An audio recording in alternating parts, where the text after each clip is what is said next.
سلامونه. ملګري ملتونه وایي د افغانستان حکومت او طالبانو د خپلمنځي خبرو ښه وخت را رسېدلی.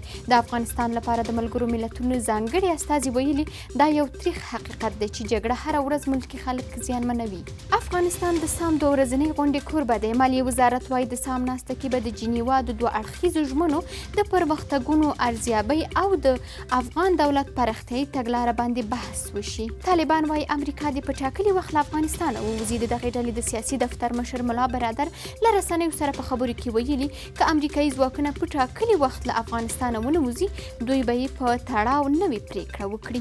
د افغانستان برېښنا شرکت اعلان کړی چې په تاجکستان کې د اوبو د کمیدو له امله وارداتي برېښنا له 350 میګا واټه 40 میګا واټو ته راکمه شوې ده. او لویه څارنوالۍ وایي د حج او اوقافو پخوانی معین او سرپرست دایالحق عابد او د بلخ ولایتي شورا غړی له دندې د ناوړه ګټې اخیستنې په تور 1.5 کال په بند محکوم شوی دی.